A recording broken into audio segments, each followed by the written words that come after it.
buenas noches a todos y a todas. Esta noche, desde luego, el interés de la ponencia y del ponente es lo que hace que este grupito pues haya vencido la inercia y esté aquí, porque a la noche no está muy de salir de casa, ¿no? Yo quiero comenzar, como soy Mariano Cabanillas, como presentador de mi amigo Teodoro, pues yo quiero comenzar en la figura de Augusto Rebollo, porque yo creo que no sé si habrá otro miembro de la Junta Directiva o no aquí, pero hacerle llegar la gratitud a la Junta Directiva, primero por haber elegido esta ponencia y segundo por haberse acordado de mí para ser el presentador de Teodoro. Así que lo hace llegar, que lo agradezco mucho, la deferencia que han tenido conmigo. ¿Y por qué? Porque para mí hay dos cosas por las que he dado las gracias. Primero, porque es un placer presentar a Teodoro y al mismo tiempo un honor. ¿Por qué un placer? Porque Teodoro es un amigo, entre comillas, un amigo. Y algunos pudieran decir, bueno, pues si discutí mucho. Pues sí que discutimos. Pero las discusiones nuestras son siempre dialécticas. Y cuando una amistad es de verdad, de esas discusiones lo que surgen mayores raíces para ser amigos. Por eso digo que para mí es un placer presentar a todos, porque es que la amistad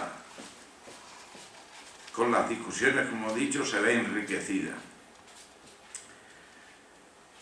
Lógicamente, en todas las presentaciones de cualquier ponente, y más si es de un amigo, yo me voy a fijar y voy a poner de relieve sus valores, que son muchos, aunque los que están aquí, yo creo que todos los conocen. Y también he dicho que es un honor, porque no siempre se presenta la ocasión de presentar a un ponente de la talla y de la personalidad que tiene Teodoro.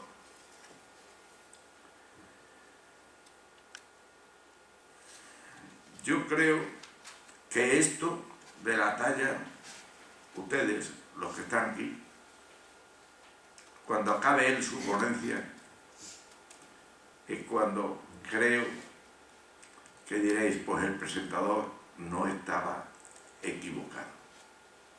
Al final lo refrendarán los que están aquí.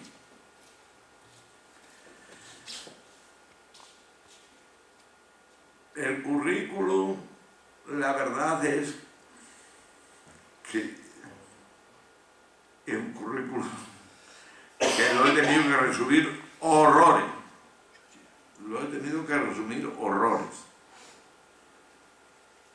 Tuvo la deferencia de mandarme un boceto de currículum y también su conferencia, por eso me he atrevido a decir lo que he afirmado antes, que me la he leído detenidamente, pero claro, su currículum, yo pongo aquí que es impresionante, pero al mismo tiempo abrumador. Es decir, para el que tenga que revisar un poco el currículum, hay tantas cosas ahí en ese currículum que resulta abrumador. Me veo aliviado en este sentido de quizá el currículum, hacer la síntesis, porque como es una personalidad tan conocida en esta casa, no hace falta insistir mucho en eso. Lo he resumido. En primer lugar, diremos que lo conoceréis también por sus obras. Teodoro es un Fontanet de pro. Es un Fontanet de pro. Y fuente del maestre en sus escritos es uno de sus referentes principales. La historia local, la historia, toda la vida de Fuente del Maestre.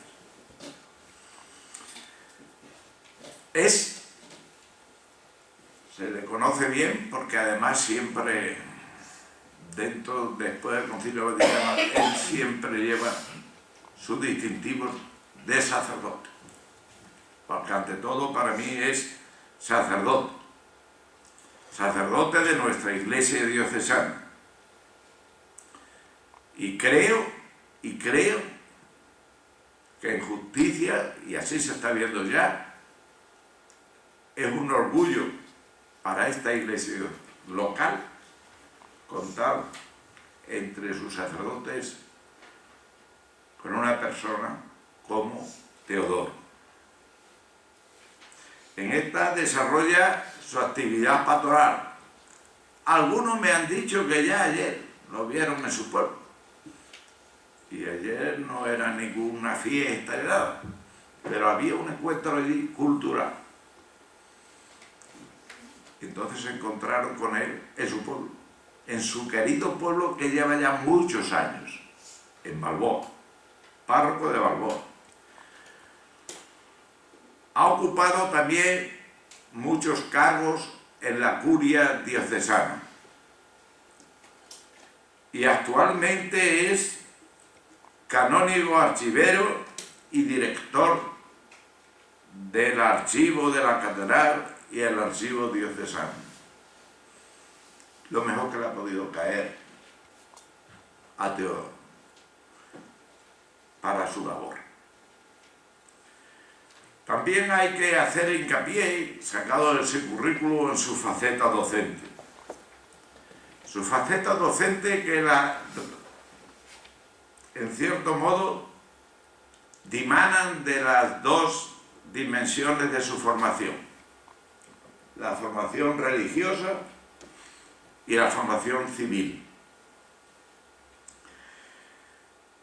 Relacionado con su formación religiosa, sabemos que es licenciado en Filosofía por la Universidad Pontificia de Santo Tomás en Roma, y por ello no puede ser otro el designado. Es profesor en el Instituto Superior de Ciencias Religiosas de Badajoz, adscrito a la Universidad Pontificia de Salamanca, ha venido impartiendo asignaturas tan importantes como eclesiología, cristología, mariología y sacramentos. Esto desde el año 2006. En el aspecto civil de su formación civil, a la docencia civil, como licenciado en Filosofía y Letras por la Universidad de Sevilla y en Psicología por la Complutense de Madrid, ha ocupado la cátedra de Filosofía en el Instituto Rodríguez Muñiz. Y es de muy grato recuerdo porque yo soy compañero también. Yo de latín y el de filosofía, no en el mismo instituto, pero de grato recuerdo. Además, inquieto como es, se metió socialmente en algo que atañía mucho a la enseñanza. Por eso ha sido también presidente en Extremadura del Colegio de Doctores y Licenciados. Ha participado en muchísimas actividades científico-culturales. Yo pongo aquí prácticamente innumerables. Yo solamente numero jornadas históricas, congresos, colaboraciones con la Biblioteca de Autores Cristianos, revistas de todo tipo de prestigio. Fijaros si yo me detuviera. Hasta 20 participaciones tiene recogida en su currículum. Una duda me queda todavía y no te lo he dicho nunca, todo en tu formación. Porque veo que tienes hecho los cursos del doctorado. Y digo, ¿cuándo te quedará tiempo para presentar la tesis? Porque no es porque no tenga material, no es porque no tenga material. En el capítulo de publicaciones, hasta 252 publicaciones enumera en su currículum. Es obvio que yo no las voy a traer aquí. 252 publicaciones. Solo diré que cuando yo lo he leído, porque yo he leído detenidamente, sí, he visto que los centros de interés, más de interés suyo, son Fuente del Maestro de su pueblo, Seminario de San Antón, la historia de las hermandades y cofradías,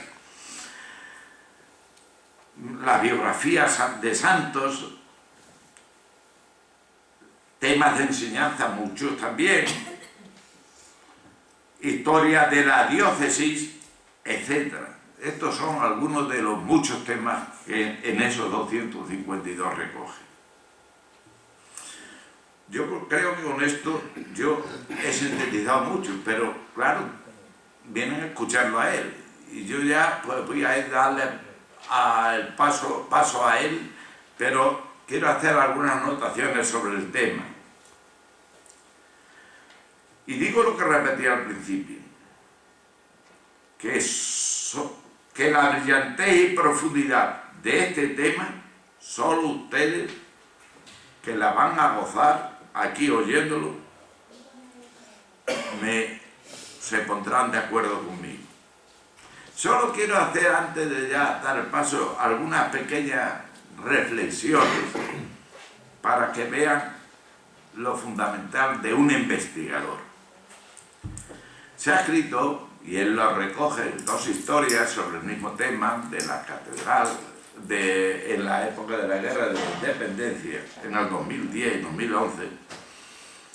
Y claro, él allí dice que hay unas lagunas tremendas, que son las que va a exponer después, donde decía que no queda nada de la Guerra de la Independencia de la catedral, más o menos venía a decir aquella historia, prácticamente nada, que todavía todo lo había destruido la Guerra de la Independencia. Sin embargo, voy a reproducir una frase literal que él recoge en su tema. Y dice: no podemos saber los documentos que se perdieron en los estragos de la Guerra de la Independencia, pero sí afirmar de la guerra, pero sí afirmar de modo negativo lo que no se perdió, que es lo que van a conocer hoy. Lo que no se perdió, no se había perdido todo.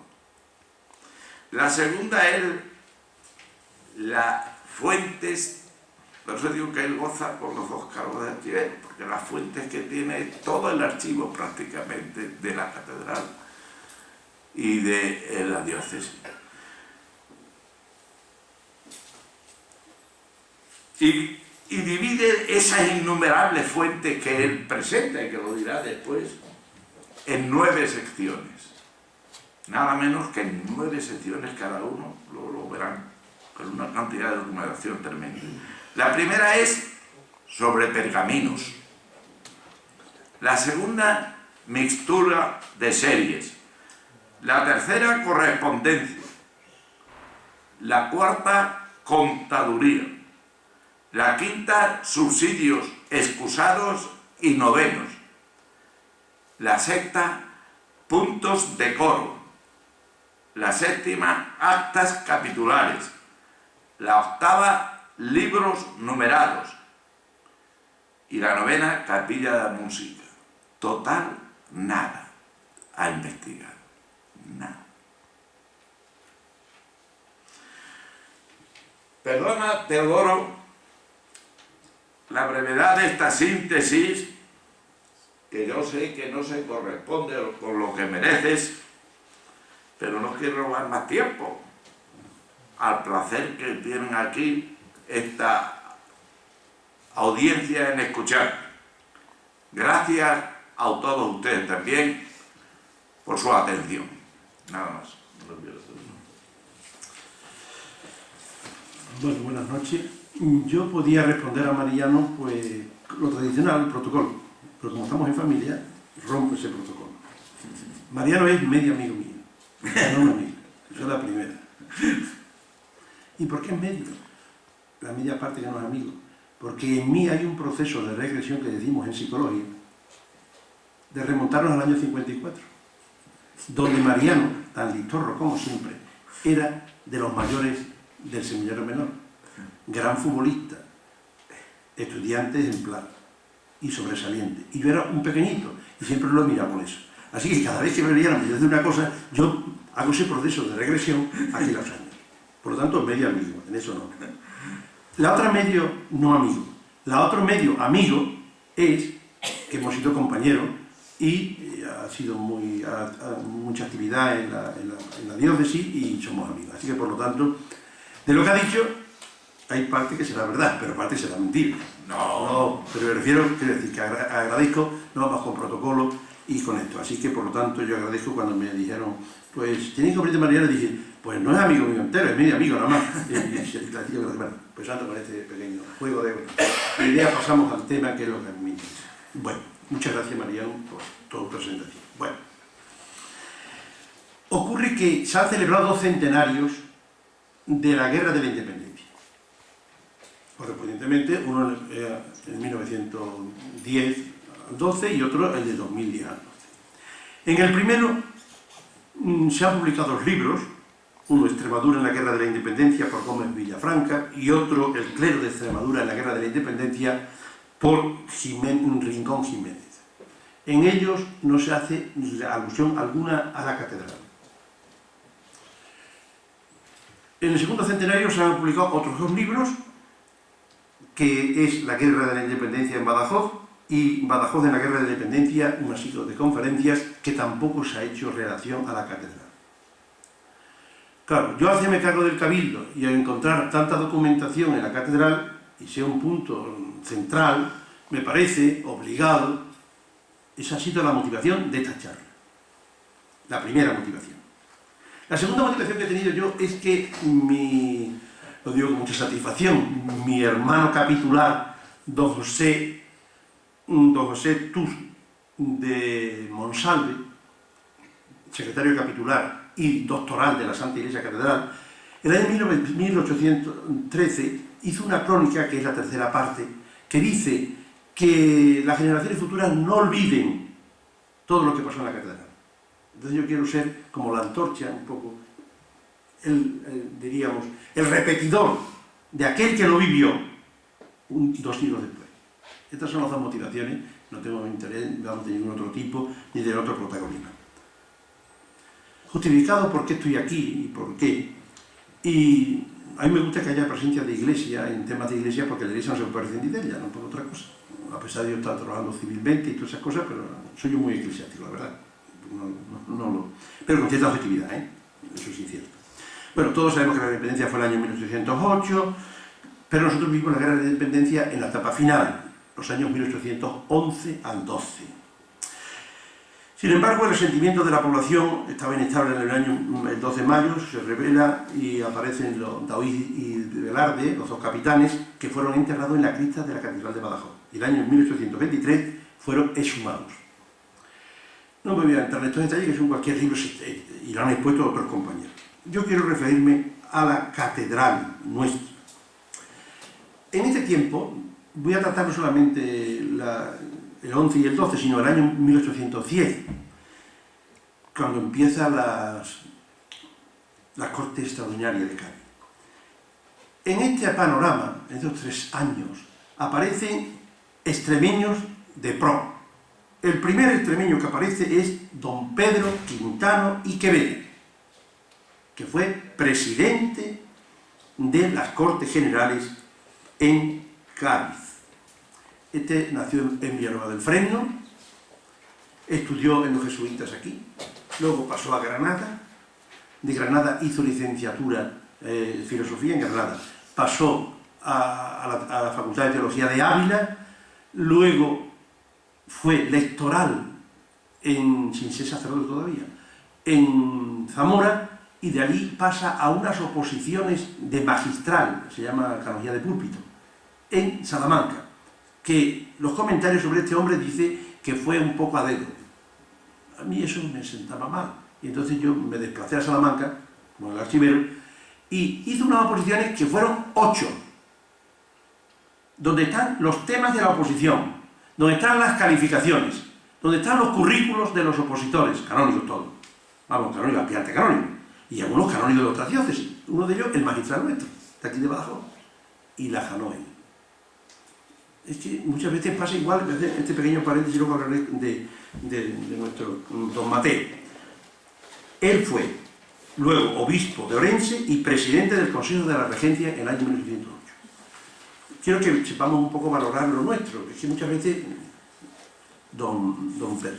Pero claro, hubo también otros como Muñoz Torrero, que fue diputado en las Cortes de Cádiz, luego a la parte final fue un poco más revolucionario, de tipo liberal, en donde subraya la soberanía de la nación, la separación de los poderes, la abolición de la Inquisición, etcétera, etcétera. Pero no solamente hubo estos, sino hubo otros progresistas, entre ellos tenemos los afrancesados, aquellos que seguían al rey José I, y entre ellos tenemos a Menéndez Valdés, fue minorista, fue seminarista aquí, era de Ribera del Fresno y se distinguió mucho como afrancesado.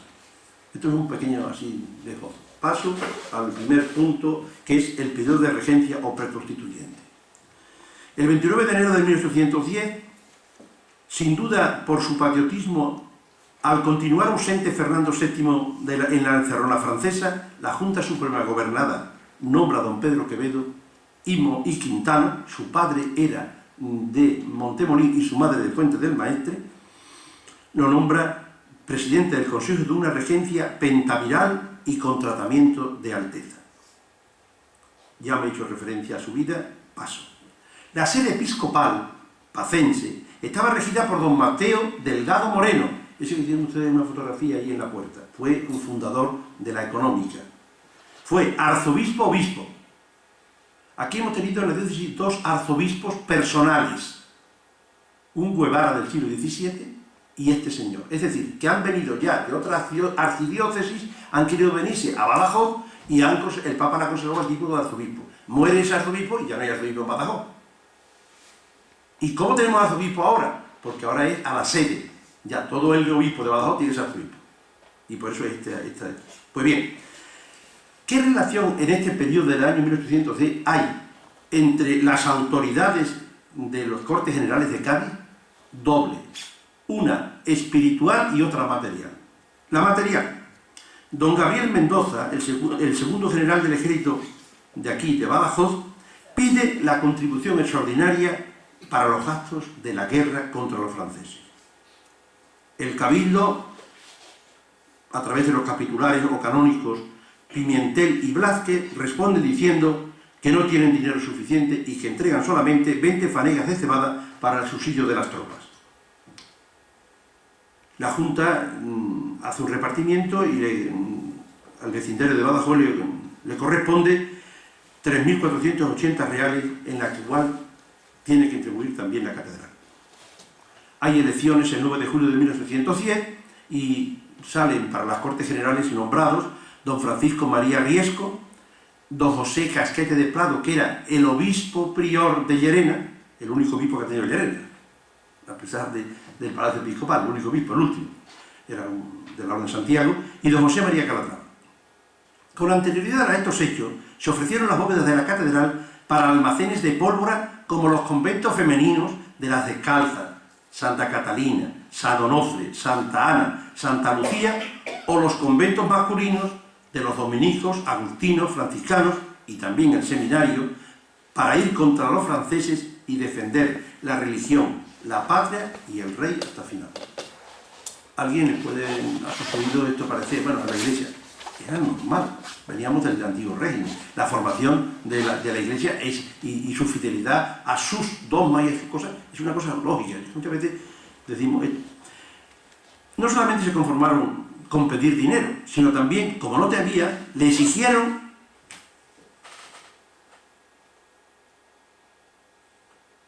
le exigieron plata y la riqueza de, ahí tienen ustedes,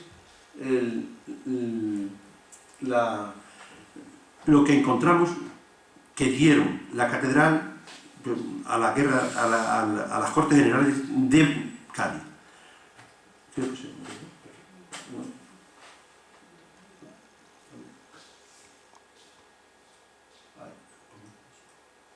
Ahí está todo detallado, pero vamos a ver.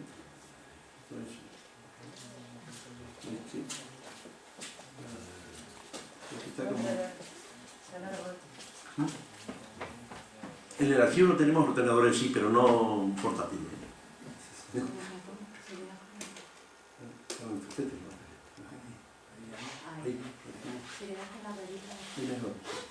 Bien, entonces ahí ven ustedes 9 lámparas, además, con qué precisión está todo documentado. Las libras de tipo de plata, lo que importa, hay fuentes y un atril, 6 blandones, 74 piezas de candelero, cruces, plata, un cáliz de oro, todo eso se hace dinero, se vende para las pesas.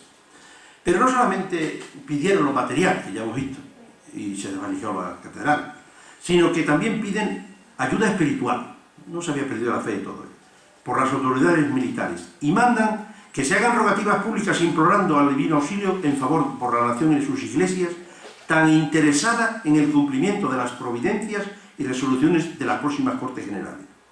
Se hacen 3 días de rogativas, una a la Iglesia de la Concepción, otra al Convento de los Remedios, y pone, porque allí está una imagen del apóstol Santiago, claro, de la España, ¿no?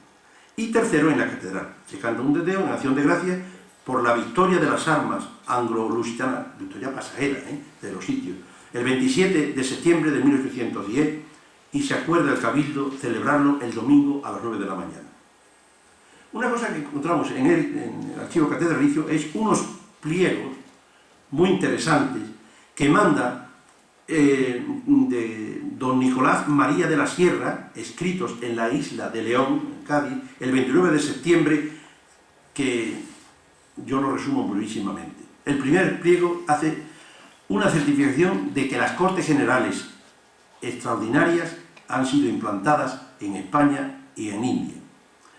El segundo decreto es que se cante en todos los dominios de su majestad un solemne te deum en acción de gracias y se hagan salvas de artillería en la celebridad de tan memorable acontecimiento y rogativas públicas, 3 días, implorando el auxilio divino por la improtección de las Cortes. El tercer pliego hace referencia a varios decretos sobre la nación. Jurar y obedecer los decretos, conservar la independencia y la libertad integral de la nación, la religión católica apostólica romana, el gobierno monárquico del reino, establecer el trono de nuestro amado y rey Fernando VII de Borbón. Algunos dirán, sí, todo eso lo sabemos ya, pero digamos el pliego, el contenido. Sí, no me entro a juzgar. El cuarto pliego hace el juramento que tienen que hacer todos los arzobispos y obispos y cabildos eclesiásticos y autoridades a la Constitución. Y el quinto es sobre el poder ejecutivo.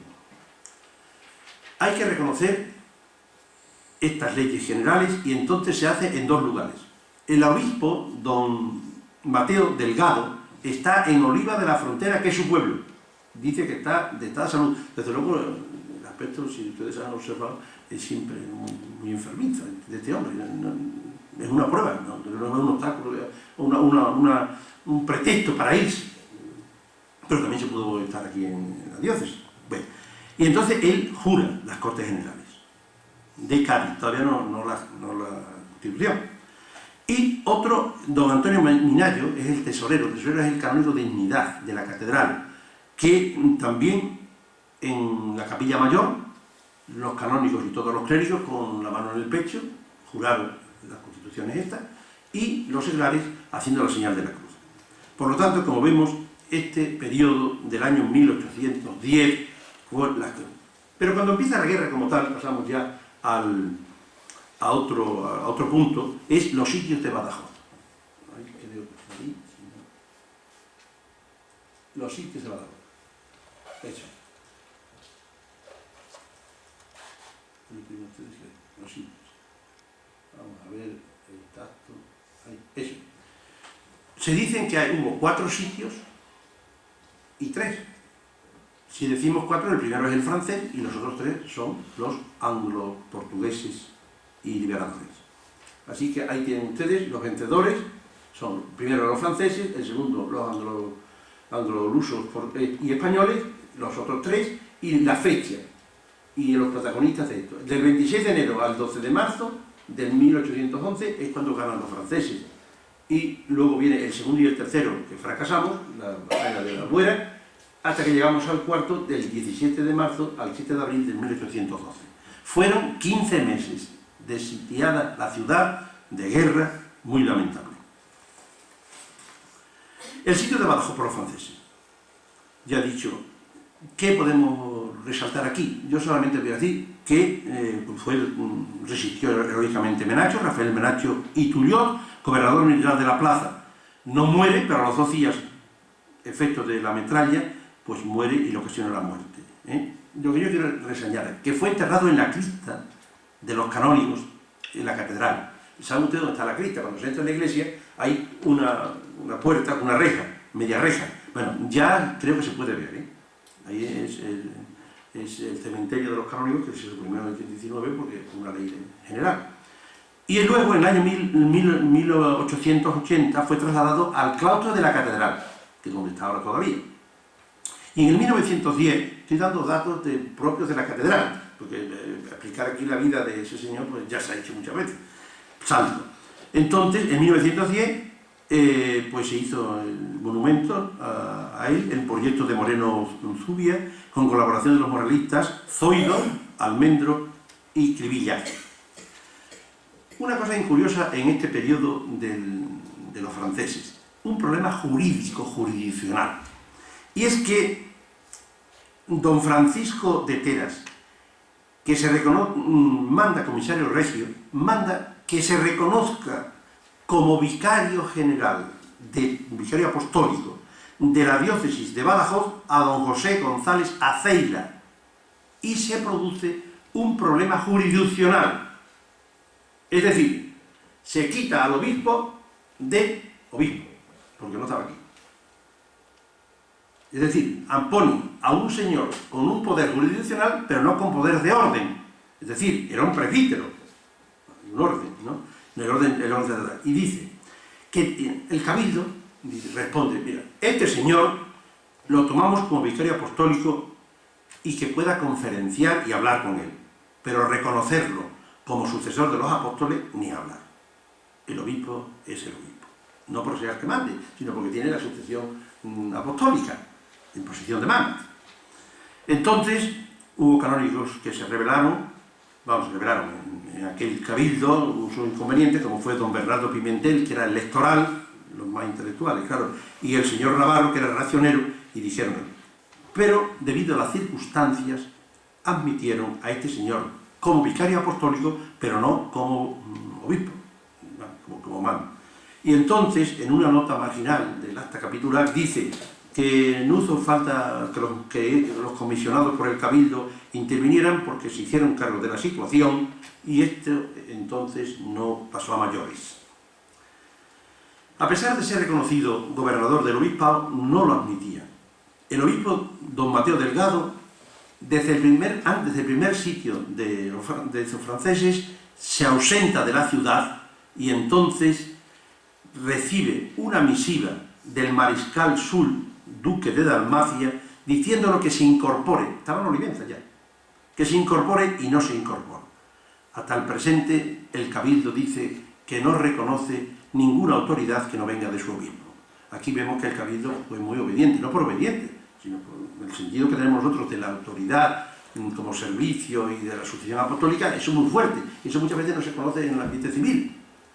Borrego, no, mire usted, nosotros creemos en esto, y a la sucesión del apóstol se puso las manos del primer apóstol, que están las cadenas apostólicas hasta que llega don Santiago, y este se lo pasará a otro y así, es la continuidad de la imposición de manos. Es un sacramento, claro, el que no tenga fe, pues, usted, ¿de acuerdo? Pero la Iglesia tiene su parte histórica también. Entonces, durante este periodo, el vicario general o provisor, don Gabriel Blázquez Prieto, el 14 de marzo, presenta en el Cabildo una carta de los franceses, del duque de Dalmacia, diciendo que tienen que prestar obediencia y el Cabildo se resiste. Entonces, Blázquez se ausenta algunos días y en marzo es encarcelado en el baluarte de Pardalera y está hasta noviembre incomunicado. Y la razón por la cual está así prisionero es porque dice que la catedral no colabora económicamente lo suficiente a la guerra a los franceses, contra los franceses no, pero no a los franceses. Entonces, el 23 de octubre se leyó una carta de Felopón, el gobernador de esta plaza, francés, y que le pone en libertad. Se queja a sus hermanos capitulares, diciendo que lo han defendido poco, los propios de una institución, es lógico, y dicen que ya no estaba en sus manos y que no podían hacer nada. Ceira sigue exigiendo dinero, continúa comunicando órdenes al Cabildo para que le aporte cantidades que han cabido en el reparto de las contribuciones impuestas a la ciudad a los que dan los capitulares 10.000 reales que había en mayordomía y ofrecimiento de la plata que tienen. Entonces, los impuestos, ellos lo van, después lo diré un momentito, la plata que interviene. Hay otro segundo problema muy interesante, el culto. Vamos a ver, yo cuando salgo algunas veces del coro y hay forasteros, turistas, yo me gusta pararme, simpático yo no soy mucho, pero vamos, pero esas cosas sí, porque es natural. Bueno, muchas veces nos vamos corriendo. Yo estoy en el archivero, pero tengo la oficina del archivero la mitad del día en la calle San Juan de Rivera. Si yo me paro con todo el mundo, fíjese usted, uno que voy a buscar una cosa, el otro me está esperando, muchas veces parece uno no tan simpático como debía ser, pero sí. Bueno, entonces, ¿qué ocurre con esto? Esa anécdota esa no está aquí, don Mariano, aquí está. Entonces, muchas veces, ¿usted qué le parece? Mira, qué coro tan precioso, qué cosa tan bonita. Bueno, ¿usted sabe para qué sirve esto? Pues mire usted, no, el arte. Mire usted, pues esto no sirve para nada. Qué inculto. Este canón, qué inculto. El coro está para alabar a Dios. Esta mañana hemos tenido a las 10 de la mañana las horas canónicas. Para eso sirve el coro. Y si no se sirve para eso, no sirve para nada. No sé si me explico. Sirve para contemplarlo. Quiero decir, la preocupación grande, e incluso en los momentos de guerra, es que el Cabildo quiere el culto divino y conservarlo. Entonces, no se puede. Los servicios litúrgicos se suprimen. Solamente hay una misa a las 8 de la mañana y a las 3:30 de la tarde se reúnen a rezar los canónigos, vísperas y vísperas, pero sin ningún emolumento.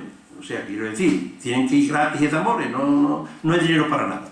Entonces, vemos que lo principal desaparece durante estos 15 meses en la catedral. La alabanza divina a Dios. Ahora tenemos muy poco coro, porque tenemos mucho trabajo los sacerdotes, somos pocos y tal, pero ha habido muchísimas horas de alabanza al Señor. El coro se hizo en el año 1520. Creo que ya tenemos ahí. Perdonad que diga lo del coro, yo soy aficionado al arte, pero está primero el culto que el arte. Eso está, y si no, no tiene sentido. Luego pasamos ahora lo que le piden, la plata que da a los franceses. O sea que se le dio plata a las constituciones generales, extraordinarias, ahora a los franceses. Tenemos la suerte. Ahí tienen ustedes la plata. Ahí, todo detallado, por eso recogen todo. 2 lámparas del altar mayor, todas las barras que han salido, y esto se le da a don José Rivero, que es un platero de la época. 4 ángeles del manifestador, 2 incensarios, 6 candelabros, varas de plata de palio, cetros, pares de vinajeras, 9 pares de vinajeras, etcétera, etcétera, etcétera. Ciriales. Llega a un importe de 79.091 reales y 17 maravedíes. Como ustedes ven, la aportación siempre es un desgaste. Tremendo. Pasamos a los sitios de Badajoz mucho más brevemente. Esto es imposible. Hay el sitio, si seguimos la orientación de anterior, es el segundo y el tercer sitio de Badajoz. Porque ya. Esto es los sitios de Badajoz por los anglo-lusitanos y españoles, los años 1811 y 1812. tenemos la batalla de Albuera, el asalto, como ustedes saben ya, por la razón antedicha. Pasamos al último sitio de Badajoz, tercero francés o cuarto de los cuatro, cuando el ejército inglés de Lord Wellington entró con sangre y fuego en la plaza de Badajoz. Pillajes, robo, desastre. Por fin ocurre el cuarto sitio, el 17 de marzo hasta el 7 de abril de 1812. Al noveno día del mismo se había tomado la fortaleza de la Piguriña y los baluartes de Trinidad y Santa María. Los cuatro sitios fueron un total de 15 meses en lucha en Badajoz, bajo el fuego abrasador de la potente artillería del momento y sin posibilidad de recuperación, que devastaron física y humanamente a la ciudadanía. Don Antonio Minayo se expresa así, en un acta capitular. Manifestó que estando la Iglesia y todas sus oficinas y dependencias ocupadas por enfermos y heridos del ejército inglés, y habiendo parecido oportuno que se verificase una reunión previa de los señores capitulares presentes para tratar de cuanto pudiera conducir al estado en que se hallaba la Iglesia y el Cabildo, completamente profanada aquella y arruinados individuos de los canónigos estaban deshechos, estaban totalmente decaídos, y alguno que otro tenido en confusión y desorden, se sucedió al asalto el 7, al dicho de abril del dicho corriente, dieron a esta plaza las tropas el ejército portugués anglo-portugués. La preocupación fundamental fue restablecer el culto, y para quedar la Iglesia libre, desembarazada y purificada espiritual y temporalmente, pidieron la presencia del señor obispo, que estaba en Olivenza, para que se incorporara a la diócesis y los animase. El 25 de abril, al día siguiente de la toma, a los pocos días, inmediatamente, el canónigo magistral va a Elvas para encontrar comprador de la poca plata que tenemos. Y allí lo encuentra. Encuentra también vestiduras, ornamentos sagrados de aquí que se habían llevado. Y se vende para poder dar culto, porque la idea siempre es el culto divino. El manifestador de plata, las andas de custodia, y con ello se pagaría los vestidos sagrados y los vasos para poder celebrar. Ayer, esto que hablaba referencia de ayer, Balboa, que tuvimos en el encuentro, yo tenía que estar allí como párroco natural. Y dijeron, pero es que claro, mire usted, es que hay tanta plata. ¿Cuánto?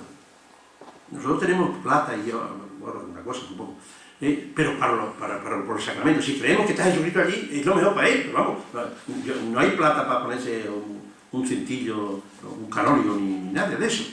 Son para lo que creemos que está allí. El manifestador es una cosa de plata, ¿por qué? Porque es Jesucristo. Ahora, si para mí es un trozo de pan, entonces, quiero decir, ese sentido religioso que lo estamos perdiendo muchas veces.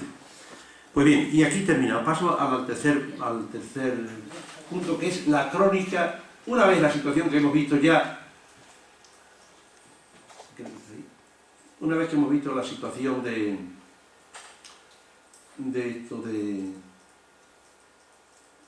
que nos quedaron los franceses, empieza una crónica que yo me hacía referencia al principio de la charla. Y dice así, estas son las palabras, yo por respeto a don José Tus, lo voy a decir. En la ciudad de Badajoz, a 28 días, esta es la catedral, pero vamos,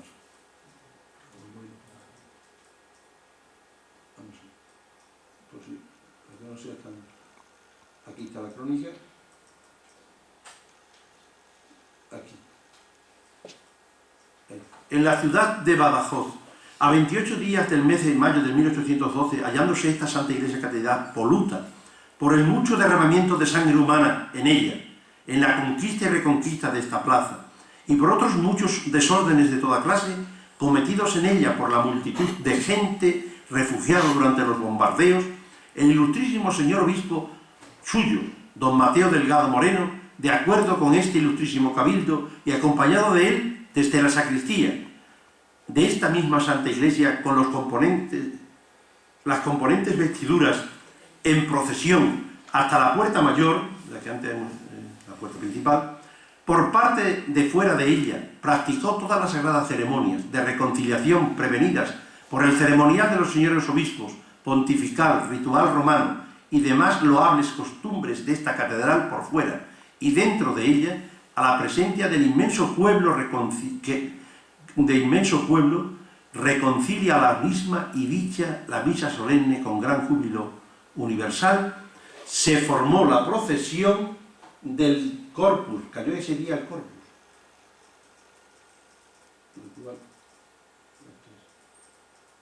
Aquel día, aquel año, el 28 de mayo. Ahí. El día del Corpus, la procesión del Corpus, que era aquel día, y se efectuó con la mayor solemnidad eclesiástica, civil y militar posible, con la más tierna devoción, continuándose después los divinos oficios diurnos y no menos practicados siempre, de que doy fe, Badajoz, 28 de 1813, José Puz Monsalve, canónigo doctoral y secretario capitular. Y continúa diciendo que quería que esta se reprodujera y que las generaciones futuras subieran. Y es lo que estamos haciendo esta noche aquí, dándole gusto a don José. Porque esto estaba totalmente olvidado, no sé. Entonces, pero fíjate, inmediatamente sale la procesión por la mañana, sale la procesión, inmediatamente se restablecen los oficios. Enseguida la sesión de los canónigos es rezar. Eso que rezamos ahora un poco. El culto divino. ¿Qué es lo que hacemos nosotros? Mírate, se reza en todo, cada cura tiene una obligación, todo el mundo tiene obligación de rezar el breviario, que se llama. Entonces, ¿qué hacen las catedrales? Como es la oración en la iglesia principal, esa oración oficial de la iglesia se hace de modo solemne en la catedral. ¿Es ahí? ¿Los canónigos para qué? Usted para rezar, ¿cómo sabe usted tampoco? Vamos, no solamente en seglares, y algún eclesiástico también respira así, un medio de broma y no broma, pero en fin, rezar. ¿Y por quién reza? Por la diócesis. Bien, entonces, una vez que ya está restablecido, al día siguiente hay un cabildo de piedra. Este es por lo curioso, no tiene más. El cabildo de piedra es que como hay una mesa, usted entra en la sacristía de los canónigos, hay una mesa, y es de piedra. Entonces son los cabildos de piedra porque que se tratan temas urgentes, porque no ha habido tiempo para convocar a la gente, a los canónigos. Entonces, y ahí en el cabildo de piedra se dice que mañana es que es San Fernando 28, que fue la consagración. El 29 se reúnen y dicen, mañana que es San Fernando tengamos un tedeo solemne. Y por eso se acuerda, don Francisco Romero y Castilla, era el de antes. Se le suena ese nombre porque tiene una calle, el hermano. El 26 de junio de 1812 se recibe el primer ejemplar de la nueva Constitución Nacional de la Monarquía Española, la nueva PEPA. Y entonces, ¿qué ocurre con esto? Que se convoca, pues, el gobernador militar y político de esta plaza dispone con el ayuntamiento que en el Palacio Municipal se reciba los ejemplares que han mandado y que el día 16 de julio de ese mismo año pues se dé a conocer, pero en la catedral con misa, exhortación, te deum y repique de campana. O sea que ustedes se dan cuenta un poco, como he explicado, ¿sí?, que en todo estado político está siempre la iglesia, con los franceses, con los de la Constitución Primera, ahora con los que vienen. Interpretaciones, a subjetividad cada uno lo interpreta como quiera. Pero esto es el hecho, yo estoy constatando hechos. Luego vendrán las interpretaciones, a esto no me gusta, pero yo respeto ya eso. Bien, entonces don Mateo se hace de la diócesis el 16 de julio, vamos a ver, lo tenía ella, pero está ya en Badajoz, después de esto, el 16 de julio de 1812. Y veo que don Mateo es un hombre muy valiente, porque tiene una pastoral donde dice: hemos sido engañados por el vicario apostólico Aceida. Hay que tener un poquito separante. A ver, en el archivo catedral no hay, ni en el diocesano, no están las pastorales del obispo, hay algunas. Pero yo, en tratando, una vez que estuve en Salvatierra, están todas las pastorales de este señor, de nuestro fundador, de don Edward, pero falta esta. No sé si me la encontré algún día, pero sería interesantísimo. Porque es que no tiene problema de lengua, según la referencia del acta capitular. Pero esa no, sería un cura.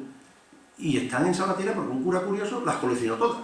Yo las tengo fotocopiadas. Y como en el cabildo no existían, aquí, pues yo, mi fotocopia, ¿para qué quiero yo? La he donado allí, claro. Porque los originales están en Salvatierra. Bueno, ahora, ustedes saben que me ha dicho nuestro amigo Mariano que yo soy el archivo catedral, sí, pero yo tengo ahora otro cargo que es gravísimo. Y empieza el mes que viene. que trae todos los archivos parroquiales. Eso está más... Y voy a ver si están en Salvatierra. Si están, me las traigo para acá. No tenemos copias, pero vamos. Bien, esto es una pequeña...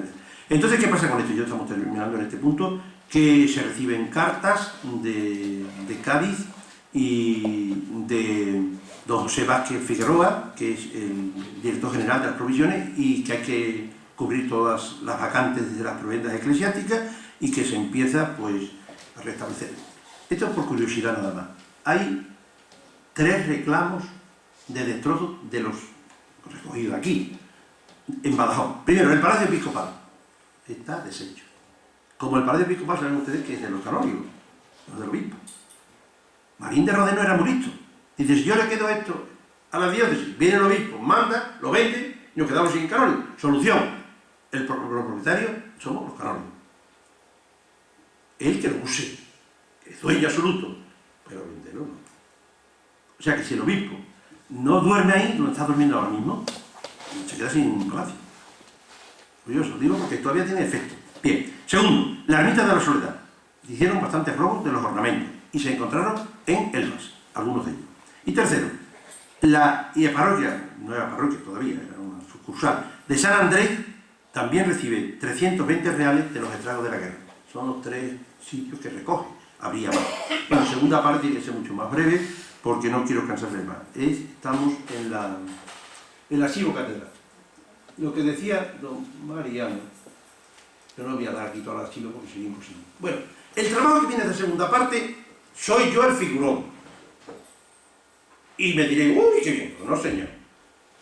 La culpa de esto lo tienen algunas personas que están aquí presentes. Me explico. El cabildo, el archivo catedral, sí, bien digo, había muchas fichas. Entonces yo tengo una serie de colaboradores en la parroquia. Allí estamos todos voluntarios, empezando por el señor archivero, todos voluntarios. Entonces se ha informatizado. Tenemos los hermanos Blasca, las hermanas Blasco, esta Gata, ahí de todo, ahí asistimos todo el mundo. Y además con bastante armonía que tenemos entre todos. Y entonces, me quedará alguno por ahí, compañeras mías de instituto, ya jubiladas, allí recibimos a todos.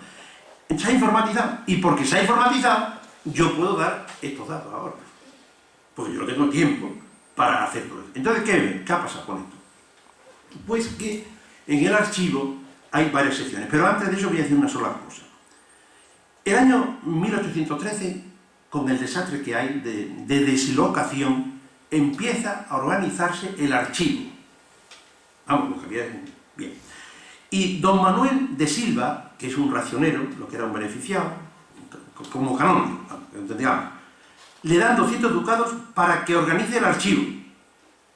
Pero le dice, mire usted, como no va a tener mucho tiempo, en lugar de ir a rezar en el coro, va usted y le dice usted al apuntador, que estoy aquí, y se va usted al archivo, que estaba en el claustro. Y ese tiempo, en vez de rezar, haga usted la catalogación. Si quiere usted creer, me lo digo como anecdótico. Cuando a mí el obispo me nombró canónico, yo le dije, mire usted, yo archivero, contentísimo, yo lo dije claramente, yo no me oculto nada, contentísimo, bien, pero con una condición. ¿Qué pasa? Que yo no voy al archivo durante el coro, yo voy a rezar. Porque ese privilegio lo han tenido hasta mi antecesor. Es curioso, han estado durante 2 siglos con ese privilegio, el canónigo archivero no iba al coro y estaba trabajando oficialmente, no sé lo que haría ya, eso ya no vamos a meter en la vida de nadie. ¿No se dan ustedes cuenta? Pero es curioso que como una norma de emergencia dure 2 siglos. Por eso te hago y que no nos vemos nadie, pero claro, como está hasta capitulado, pues ya no hemos entrado. Entonces ahora el señor archivero tiene que ir al coro, y después del coro se va a su archivo. Yo no sé lo que, quizás no le haga a usted muchos estos detalles, pero es que son muy curiosos, por lo menos para nosotros. Bien, entonces, el año 1834 hay una petición de don Lino Laguno que dice, mire usted, yo voy a administrar la cebada que hay en el Camposanto Oposito, que era un pasaje, donde se era un almacén. Y me ofrezco a arreglar el archivo, por lo tanto, el otro no hizo tanto, se moriría trasladando a letra corriente los documentos de letra antigua y que se ordenen. tampoco haría mucho no sabemos si lo hizo o no. Pero al año 1847, don Juan Mustra, procontador del Cabildo, para que coordine los papeles del archivo y la Secretaría Capitular, que desde la Guerra de la Independencia, dice el acta, o quizás antes se hallaban en estado de dislocación. Por lo tanto, esta frase me ha hecho a mí pensar, con otras pruebas después, de que no estaba tan dislocado, o sea, no hizo tanto estrago la Guerra de la Independencia. Él dice, estaban en la Guerra de la Independencia, o quizás antes se hallaban ya en estado de dislocación. Y él dice, a los 2 años, que quedan ya clasificados y enlejajados y colocados en el mayor orden posible. Ahora falta practicar a la ordenación interior de los legajos y poner a principio de cada uno el índice de los documentos que contiene. Aprovecho, le dice al obispo y al cabildo, la oportunidad para manifestarles a ustedes que en el cabildo solamente debe haber una persona y una llave. Curioso. Esto es lo que ha restablecido don Santiago ahora en su presencia aquí. Además está la llave que yo tengo, hay otra que tiene la policía por si pasa algo, vamos, la CEDES, y otra que está en el archivo secreto del obispado, y no hay más llave. Sé que aparece muchas veces algo de ridículo, pues sí, pero como no sea así, no funciona el asunto. Aquí hay algunas investigadoras que me han sorprendido por su presencia aquí, pues ya no la veo, pero no sé, se han enterado. Y, ¿verdad? No, usted, señorita, usted, la partitura es esta, y luego usted mire usted otra partitura. Es que si no, desaparecen las cosas. No por mala intención, sino por descuido. Bien, entonces, vemos que cuando se empieza a organizar el archivo en el año 1847, en breve, primero, hay una sección de pergaminos. Estos pergaminos los tienen ustedes ahí. ¿Por qué deduzco que no fue tanto el robo? Porque aquí no se ve laguna. Claro, puede ser que a lo mejor, en primera fase, 1255 a 1273, en esos 23 a lo mejor había 33 documentos. Yo eso no lo puedo ya ver, pero sí puedo decir que todos los años siempre hay algún documento. Por lo tanto, no hubo tanto de todo. Es lo que yo lo digo. ¿Qué es lo que hay en esa primera serie de pergaminos? Hay privilegios rodados, bulas, nombramientos de episcopales, cartas de pago, cartas reales. Es una riqueza tremenda. Son 16 carpetas. Ahora ya 18 porque faltaban los años posteriores, no estaban. Segundo, la segunda sección, mistura de serie. Este nombre se lo doy yo. No, se lo doy yo porque sí, me parecía que era conveniente. ¿Qué pasa en esto? Aquí hay de todo, pero hay unas fichas que yo creo que no hizo don Fernando Catón, sino que eso es posterior, que era Mustra. Bueno, entonces, pero también están las fichas que tienen una subserie, por ejemplo, arte, pone.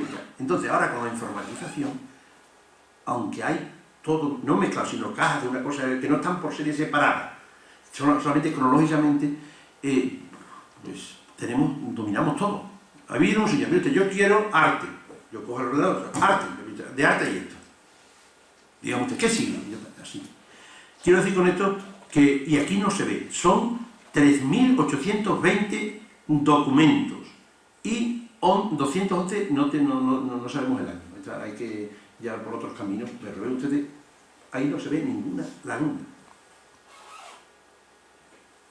Pasamos a la serie de correspondencia, la tercera. La serie tercera de correspondencia, esto me lo he encontrado yo ahora sin catalogar.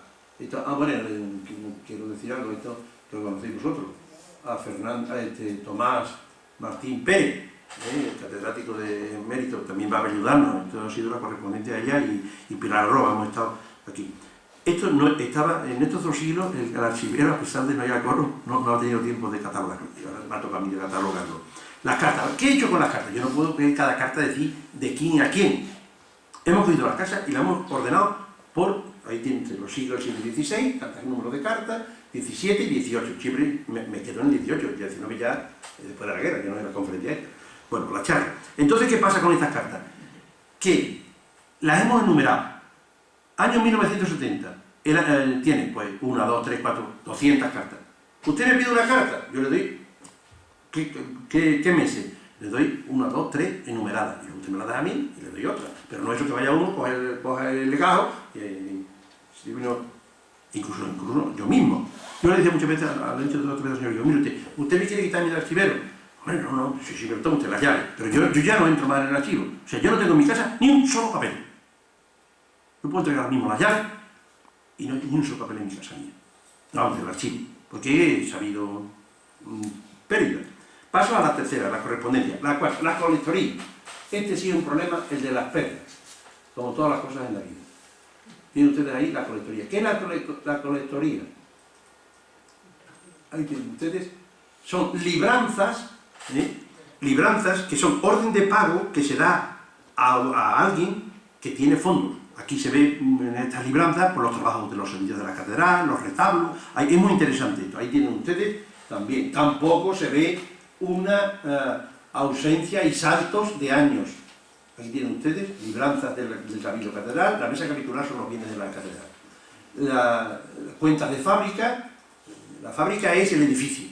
Y ahí todo, aquí hay muchísima documentación. Aquí, por ejemplo, lo de economía. Y dice, oiga, esto, para dar como es ciencia, no interesa. Aquí vienen, los que tienen la Facultad de Economía, tienen aquí unas tesis doctorales maravillosas de economía. Bien, obras pías y aniversarios, ahí tienen ustedes los legajos de todo eso. Paso a la sección quinta, brevemente. Subsidio, excusado y noveno. Esta es una sección que está cerrada. Es decir, así como las otras secciones continúan, porque hay vida, pero en esta no. ¿Qué son los subsidios? Cierto socorro concedido por la Santa Sede a los reyes de España sobre las rentas eclesiásticas de su reino para la guerra contra los infieles. O sea, que la Iglesia colaboraba.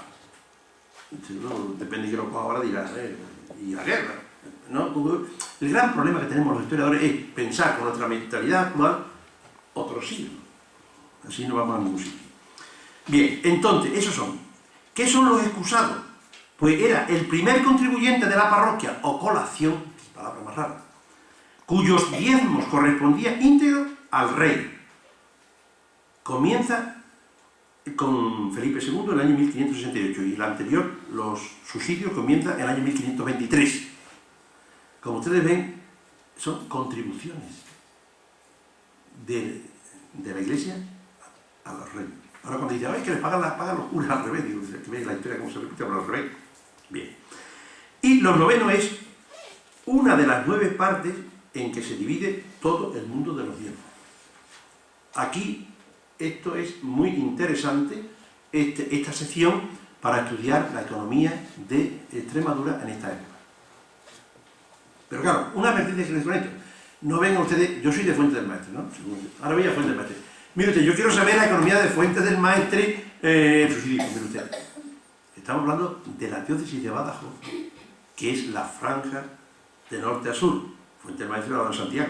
Mire usted, yo soy de Almendralejo y quiero ver, aquí no hay nada. Eso es la obra de Santiago. Estará en la sección de Santiago, pero no en la Catedral de Badajoz. Hablo de San León, hablo de la Albuera, hablo de la Torre de Miguel Sesmero, Jerez de los Caballeros, en parte, etcétera, etcétera. Paso a los libros numerados. Esta sección son una serie de libros, pergaminos, escritos, son manuscritos, que son interesantes. Subsidios, libros numerados. Son interesantes. ¿Por qué? Por aquí tenemos el original de la historia de Solano de Figueroa, aquí está el libro de Tolosa, de Bernardo, está Asensio de Morales fue un ministro, un historiador que vino en nombre del rey para hacer el año 1750 a 54 ¿cómo se llama? Un inventario de la catedral, de todas las catedrales, y se lo llevó. Aquí ha desaparecido, entonces yo he pedido un facímil, ya lo tenemos ya, pues si alguno quiere consultar tenemos el facímil de lo que hizo él. Porque era una pena que en esta serie faltara eso, ¿no? Que sea facímil, pero... Entonces ahí. Luego pasamos, por último, a la capilla de música. Es decir, aquí tenemos a alguna profesora de música, la capilla de música es interesantísimo. Los libros corales, eso está también en el archivo. Los libros corales es ahí tienen ustedes, creo que se ve, ¿no? del siglo XV, ahí están puestos por números, del siglo XVI, esos son los números que han puesto, no sé quién lo han puesto, pero que no tiene que ver, y yo lo he catalogado, no, o sea, lo he ordenado por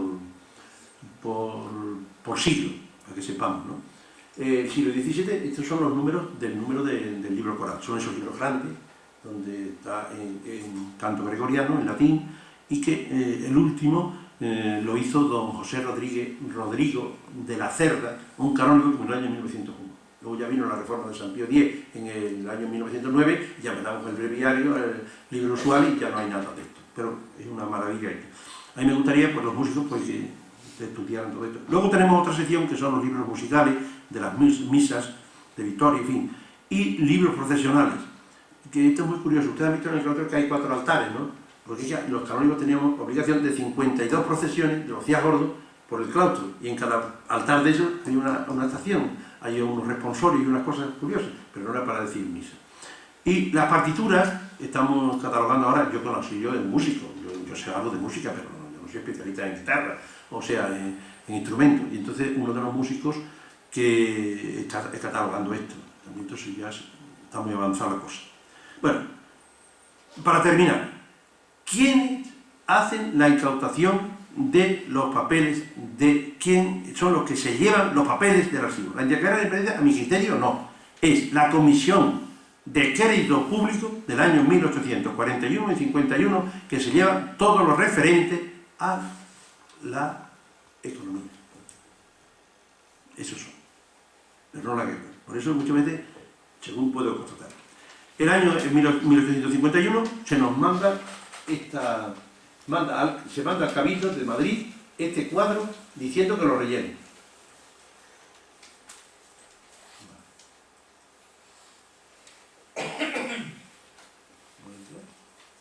Sí, este cuadro, ustedes en blanco, ¿verdad? Pero rellénenlo. Y lo rellenan. Pero fíjense ustedes el error de este cuadro. Dice, la primera pregunta. Fecha de su creación, el archivo, y pone 1379. Y el archivo aparece 1255. ¿Por qué lo dice el Cabildo? No lo sé. Claro, ahora viene este cuadro, digo, pero usted, pues yo no tengo ese documento. Y no se lo doy. Pues usted lo que dice. Claro, pues no se dice yo mi obligación, claro. O sea, entonces, segundo, materias que hay. Eclesiástica y de administración de diezmos. Esto es lo que le interesaba a la gente. Los diezmos llevarse todo lo que pidieron. Vamos, digo, desde Madrid. Número de empleados, ninguno, como estamos ahora. Empleados todos gratis. ¿Qué gastos tiene? Ninguno. Los fondos, ¿cómo se atiende al archivo? Pues mire usted, de lo que se saca en la catedral, pues la limpieza. El archivo estaba en el claustro, que ha salido ahora, a donde estaba. Condiciones que ocupa. Era una habitación junto a la sala capitular. En el año 60 hubo una obra, en fin. El estado de conservación de los papeles dice regular. Están, sí, en legajo y clasificados según las materias ordenadas y por año. Lo que hizo Domustra. El método de la colocación, pues están colocados uno tras de otro por ramos y correspondientes, etc. Total, 408. Entonces, lo que quiero yo resaltar aquí brevísimamente es que no sé por qué el Cabildo no informó. Tendría miedo, los pergaminos no le interesaría declararlo, pero lo que sí podemos decir que el archivo ha sido controlado por la autoridad civil el año 1871. De tal manera que las llaves del archivo la tenía el gobernador de la provincia. Y claro, ya se quedaron los canónigos diciendo, ¿usted qué pasa con una custodia? Porque la custodia da para utilizarla. Tengamos que pedir permiso al gobernador, esto ya es demasiado. Y entonces le concede al año siguiente de que puedan ya utilizar esto. Y creo que ya lo hemos pasado. Conclusión. ¿Qué he intentado? No sé si lo he intentado, lo he conseguido, pero en fin, mi deseo era poner de relieve que después de este largo excurso, que no fueron tanto los estragos en el archivo catedral de la Guerra de la Independencia. Y que hay muchísimo material, ahí he traído algunos trípticos, por si alguno se lo quiere llevar, y que el archivo está abierto para todos. Así que, por lo tanto, esto ya es. Segundo, que ya lo estamos informatizando, y al informatizar, ahí tienen ustedes el archivo, eso es, ¿no? Ahí, pues estamos adelantando muchísimo en este campo. que hay un grupo de voluntarios que yo quiero agradecer públicamente, su colaboración desinteresada, y que todas las manos que hay son pocas. Así que, por lo tanto, tiremos de este carro, y esto ha sido lo que os he querido cansar lo menos posible, lo que intentaba decir. Muchas gracias.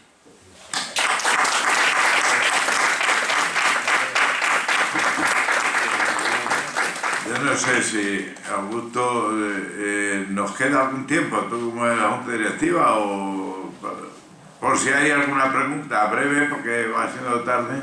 Sí, buenas noches. Una pregunta.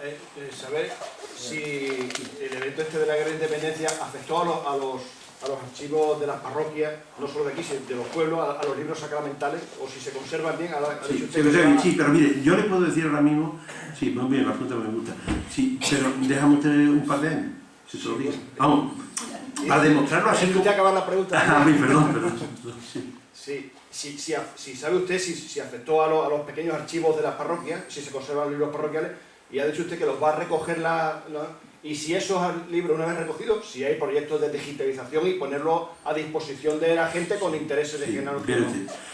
Es que ya están digitalizados. No digo microfilmados, digo digitalizados. No sé si... Bueno, sí, ya lo distingo perfectamente. Pero si lo tienes ya microfilmado, ya es posible, ¿no? El problema que tenemos ahora, que hablo de libros parroquiales, creo que no ha habido tanto desastre. Eso lo creo ya, pero yo no me gusta afirmar una cosa mientras no se pruebe. Por lo de la catedral, pues ya está aprobado. Ya está bien. Entonces pasa lo siguiente.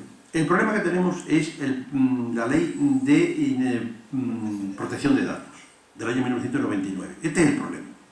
Si yo le doy un libro parroquial, vamos, se lo daré, ahora mismo no puedo, cuando llegue. Entonces hemos estudiado con el obispo y muy seriamente, y además con la asociación de archiveros. Y ya lo estamos estudiando. Y usted coge, bueno, yo quiero buscar, pero tiene que buscar todo el libro, ¿no? Y si veo a mi abuelo que no estaba casado, y usted lo publica, y yo lo denuncio, ¿cómo hacemos eso? Hay una serie de años que... No, pero hay ciertos años que son datos protegidos, que no, es una serie de años. Entonces yo lo que hago, un poco con picardía, y es, cuando me dice, mire usted, yo quiero, primero que yo no tengo libro. Ahora, yo le ruego a usted que vaya usted a Santa Ana, que están allí todos los libros parroquiales microfilmados. Está usted por mal con la conferencia episcopal con 20 diócesis, entre ellas la nuestra. Fuimos engañados, una serie de cosas. Bueno, eso no es el problema aquí ahora mismo. Por lo tanto, usted tiene acceso y puede verlo. Puede usted sacar su árbol genealógico. Sí, pero usted convendrá que ir a mental esto, que estamos en el siglo XXI, tener que ir a hacer 50, 60... Bueno, sí, estamos hablando por hablar. Vamos a ver. Pero nosotros tenemos una cosa que hay que tener siempre muy presente, que los archivos de la Iglesia son privados, con servicio público, pero privados. Y eso también hay que tenerlo en cuenta. A ver, entonces, digitalizar no tenemos dinero. Pues si todos estamos los archivos pagando por el archivo, estamos todos gratis y a la more. ¿Dónde va a ir la Iglesia? Ah, pues la Iglesia tiene mucho dinero, sí, pero tiene una columna, tiene un coro, ya veis quién come con el coro. ¿Comprende usted lo que quiero decir? Dinero para eso no hay, a no ser que el obispo tenga, a mí no me ha dicho, pero creo, bueno, yo estoy en la Iglesia de muchos años. Dinero, la crisis no digamos usted nada. Vamos, digo, estamos viendo, ¿no? Que no estamos, yo creo que digitalización, de eso no hablamos. Vamos, incluso en otras diócesis, ¿eh? Hombre, sí, ahora sí, el País Vasco, sí, pero claro, están vendidos. El País Vasco está totalmente vendido, el archivo del País Vasco. Está todo perfectamente. Además, la archivera es una chica maravillosamente, pero... Además, el archivo de Bilbao, la tesis de Bilbao comienza en el 52. Y la nuestra comienza en el año 1255. Muy distinto. Bueno, que los archivos parroquiales son de Trento, en el siglo XVI. Vamos, me he ido un poco más allá, pero vamos, a la cuestión de digitalización. Yo no veo tanta necesidad, porque ¿qué demanda tengo yo en el archivo? Bueno, la demanda que fundamentalmente son investigadores como esta chica, esta señorita, los señores ya, de investigaciones, de tesis, doctorales. ¿Qué echan? Los de la mano. ¿Qué es la más demanda que hay? Los árboles genealógicos. mucha demanda y va a más, y va a ir a más, porque es Sí, un tema sí. cultural que se está expandiendo. Sí, pero ya le digo a usted que yo todavía no tengo normas, no sé lo que el obispo, pero vamos, pero que lo estamos montando mucha vuelta, ¿eh? Pero claro, es decir, yo no puedo verlo si lo puede ver. Hombre, mire usted, que...